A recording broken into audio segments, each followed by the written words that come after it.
Hey, this is Angel. In this video, I'm going to be discussing narcissistic abuse and why it's not your fault. Welcome to, or welcome back to, Narc-repellant. This channel is devoted to those seeking understanding, strategies, and support as they are recovering from narcissistic or toxic abuse and trauma.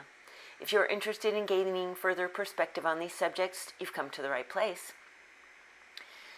I am not a Henry Ford fan, but our topic-related quote for the day comes from him. Don't find fault, find a remedy. Okay, my new community of friends, let's dive into today's topic. First, abuse. It's a very emotional word. I think we all may have a clear picture of what physical or sexual abuse could look like, but emotional or psychological abuse, even spiritual abuse, would we know what that looks like and when it's happening to us? I didn't. I can honestly tell you that if you've experienced any type of abuse, whether you were conscious of it or not, it's not your fault. Of course it's not your fault. Why is it then that we end up feeling so humiliated, ashamed, and embarrassed when the relationship is over? I know that when I finally had that wake-up call and realization of what I'd tolerated, I couldn't help but feel responsible for allowing it. Although I wanted to be angry at him, really angry, deep inside I knew that there was something I had to deal with about me. In the end, I had to wonder, why did I allow this type of treatment? One answer to why this was allowed to continue may have come from our childhood. When we are small children and our parents make us feel badly or shamed us just for being who we were, it wasn't our fault. If you endured any kind of abuse or trauma, you will have wounds or scars that are deep and quite possibly have been left unhealed. Apparently, if you don't do the inner work to understand this aspect of your history and nurture yourself in order to heal these wounds, you may continue to attract abusive, toxic people into your life.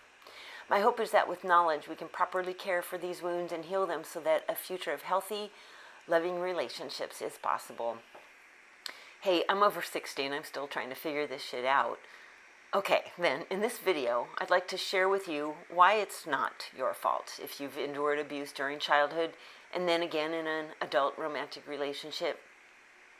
We need to be arming ourselves with information about narcissists and other toxic people and why we may have fallen as prey to a narcissist. And then I would like to share some of my ideas on what we can do to work through some of this stuff. I'd like to now take a moment to invite you to subscribe to my channel, share, like, and comment. As you know, YouTubers need and appreciate that level of support to survive.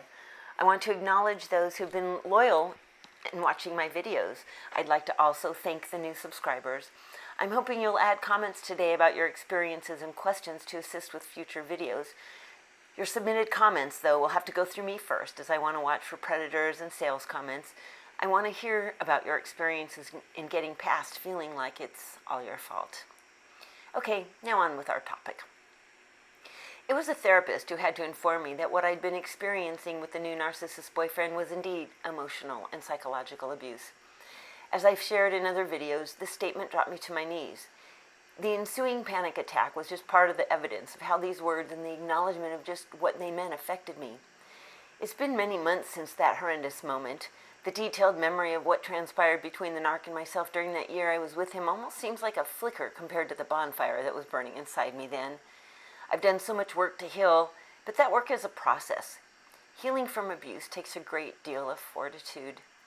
After all, I initially blamed myself. I figured I was the one who caused him to react to me that way. However, it was in my search for healing that I came to understand that what happened to me was not my fault. I didn't cause it. I couldn't change it at the time, but I can certainly do many things now that I am armed with the information. There are so many reasons why we may seem to get involved in abusive relationships with toxic people. Here are some of the reasons I found and why it's not your fault that you endured emotional or psychological abuse. Number one, you may have grown up with a narcissistic or toxic parent or caregiver. This is the most important aspect of what could be going on with us. One of our caregivers prepared us for future abuse by, perhaps unconsciously, programming us with similar abuse when we were young. In whatever way they could, be it manipulation tactics or other, your brain became wired to deal with toxic, dysfunctional, manipulative people. What a shock it was for me to realize that having a narc for a mother ended up creating this almost need in me to recreate the same emotional turmoil. I'm just uncovering all of the mother wounds left from a childhood full of neglect, abuse, and trauma. The information I've gathered about mother wounds is saved for a future video. Oh my God, I cannot wait to finish that one, you guys. Just realize that if you had poor parenting, none of this was your fault. You can't change who your parents were, but you can learn to reparent yourself. Number 2, you most probably became trauma bonded to your abuser. I have a video on this, as do many other narc survivors on YouTube. Trauma bonds are real. When my therapist mentioned Stockholm Syndrome to me, it made me think of that sweet little Elizabeth Smart and other young girls who'd been kidnapped by crazy people, abusers but they stay. There's a strange phenomenon of growing loyalty to your abuser. Psychology today simply defines Stockholm Syndrome as a psychological response wherein a captive begins to identify closely with his or her captors, as well as their agenda and demands. I kept asking myself, why the hell did I stay? Why didn't I tell anybody what I was going through? I think we all must ask ourselves these questions after a relationship with someone like this. However, we need to understand that the manipulation and controlling techniques we endured were not our fault. The narcissist works their magical manipulation in such a way that we're hooked before we even know it. Building and having better emotional boundaries now and in the future will disallow this from happening again. Number 3, you quite possibly, like myself, are a love addict. Ha! People use that term like it's a bad thing. Well, I suppose any type of an addiction is an unhealthy lifestyle choice. I've easily become addicted to love as a new relationship develops, though. I have to admit, I love love. The fantasy picture he put together of what our future would be like, well, it was just that. It was a fantasy. A fairy tale. Actually, it was more like a tall tale.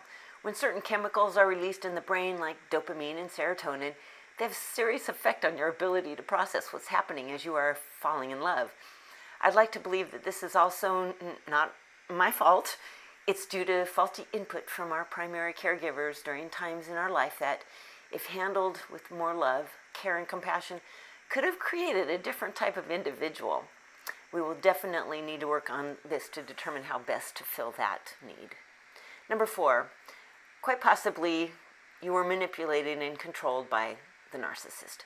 If you found this video, then you already know that the toxic people in your life will manipulate and control you to get what they want or need. The narcissist has honed these skills their entire life as well and has studied you intently.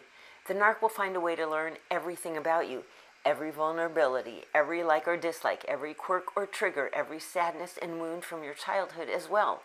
They will then use that information to manipulate and control their victim. There are numerous tactics the narcissist will use to manipulate you. You can check out my video and others on the subject. Well, what this constant manipulation and control will do is very dangerous to your health, your physical, your emotional, and your spiritual health. What the narc is doing to you is not your fault. All of the narc's behaviors and actions are due to their need for our incredibly beautiful, positive energy. Again, not our fault. We will definitely need to have better emotional boundaries. Number 5, you are vulnerable. Being vulnerable is probably what put us in this situation. If you've experienced childhood or adult traumas, then you are vulnerable and insecure. Vulnerable to others who will manipulate and control you. Having gone through traumatic events in our life is not our fault. We were not taught how to use better coping strategies for dealing with our insecurities. Okay, in most cases above, I think you kind of get the idea of what we need to do to fix it, but what can we do to work through some of this stuff? Well, first of all, it's our responsibility to work on our own healing. I've spoken in other videos about ways to heal, as have many other YouTubers. You'll need to find comfort and understanding from a trusted person, a counselor, a therapist, or whatever works for you. The traumatic wounds from our past need to be dealt with in order for us to be free of them and to be the person we were meant to be. First, we need to build stronger boundaries. I mean, a freaking fortress around how people are going to treat us.